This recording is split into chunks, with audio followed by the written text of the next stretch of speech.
तुम्हाला आतून मजबूत बनवतील ही 48 वाक्य. एका सुंदर नात्याला वेळ दिला जातो, खोटे वचन नाही. तुमच्या अडचणीचे कारण दुसऱ्यांना मांडलं तर तुमच्या अडचणी कधीही कमी होणार नाहीत. आयुष्यामध्ये एवढे व्यस्त व्हा की उदास होण्यासाठी वेळच मिळणार नाही. हसून पाहिलं तर सगळं जग रंगीत आहे. ओल्या डोळ्यांनी तर आरसासुद्धा फिक्कट दिसतो. म्हणायला तर सगळेच आपले असतात, पण जेव्हा मन उदास असते तेव्हा कोणीही विचारणारं नसतं. माहीत नाही कसे आहे हे जग. वाईट लोकांना संधी मिळते आणि चांगल्या लोकांना धोका मिळतो. स्वस्तामध्ये लुटून नेते हे जग बऱ्याच वेळा.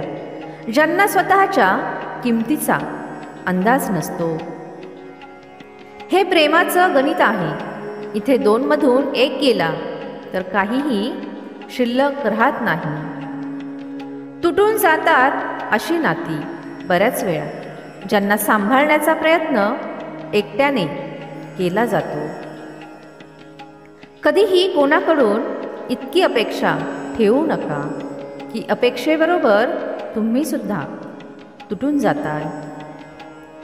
एकटेपणाला वैतागून प्रेमाच्या शोधामध्ये निघालो. प्रेमसुद्धा असं मिळालं की आणखीन एकटं पडलं. जिथपर्यंत रस्ता दिसेल तिथपर्यंत चाला. पुढचा रस्ता तिथे पोहोचल्यानंतर दिसायला लागेल. आयुष्य जगायचं असेल तर त्रास तर होणारच. मेल्यानंतर तर जळण्याची जाणीवसुद्धा होत नाही. नातं बोलून दाखवलं जात नाही तर निभावलं जातं, मग ते दूर असो किंवा जवळ असो. ज्या दिवशी तुम्ही तुमचं आयुष्य मोकळेपणाने जगताल फक्त तोच दिवस आहे. बाकी सगळ्या तर कॅलेंडरच्या तारखा आहेत. नशिबातील प्रेम आणि गरिबांची मैत्री कधीही धोका देत नाही.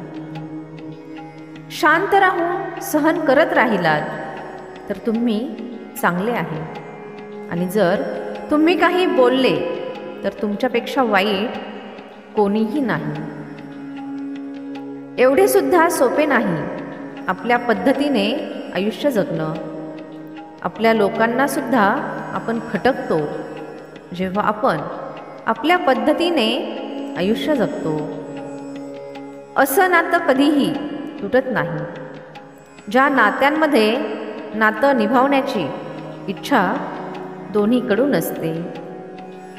खूप खरं म्हटलं आहे कोणीतरी, आपले लोक कधीही रडवत नाहीत. रडवतात ते ज्यांना आपण आपले समजण्याची चूक करतो. वाईट तेवढेच करा जेवढे स्वतःवर आल्यानंतर सहन करण्याची ताकद असेल. काही नाते देव खराब करतो, आपलं आयुष्य खराब होऊ नये म्हणून. चांगल्या चेहऱ्यापेक्षा जास्त चांगला स्वभाव असणे हे आहे.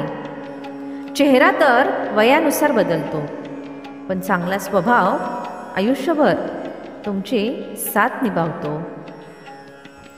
चेहऱ्यावरचं हसू खोटंसुद्धा असू शकतं. माणसाला पाहणं नाही, समजून घेणं शिका. नात्यांची मूळ मजबूत असतील तर दुरावा असला तरी काही नाही. माहीत नाही कोणत्या वळणावर आले आहे आयुष्य. काही बोललं तरी चुकीचं, आणि नाही बोललं तरीही चुकीचं. काही लोक पगळून मेणबत्तीप्रमाणे नातं निभावतात, आणि काही लोक आग बनून त्यांना जाळतच राहतात. आयुष्यात सगळ्यात कठीण काम आहे लोकांना ओळखणं. नातं आहे म्हणून नातं बनत नाही, तर नातं निभावल्याने बनतं. अश्रूसुद्धा येतात, दुःखसुद्धा लपवावं लागतं. हे आयुष्य आहे. इथे जबरदस्ती हसावं लागतं. आयुष्य जगण्यासाठी लढावं लागतं आणि सोपं करण्यासाठी समजून घ्यावं लागतं.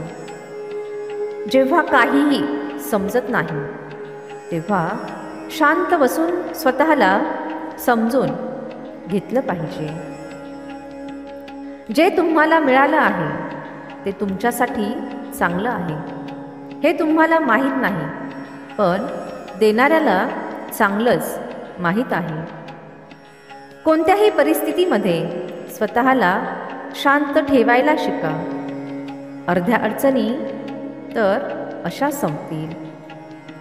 1000 अडचणींच्या मध्ये चालत राहणं हेच आयुष्य आहे.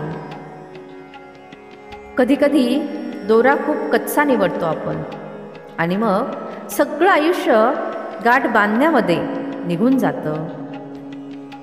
जोपर्यंत स्वतःवर वेळ येत नाही तोपर्यंत दुसऱ्यांच्या दुःखाची जाणीव होत नाही.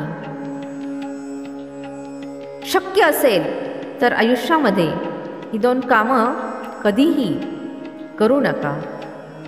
खोट्या माणसावर प्रेम, 2 खऱ्या माणसाचा गेम. तुम्ही कितीही चांगले असले तरीही असं कधी होणार नाही की सगळे तुमच्यावर खुश असतील. आता नातेसुद्धा नोकरीप्रमाणे झाले आहे.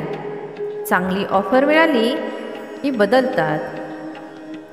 ज्यांना नातं निभावायचं असतं ते शेवटपर्यंत निभावतात.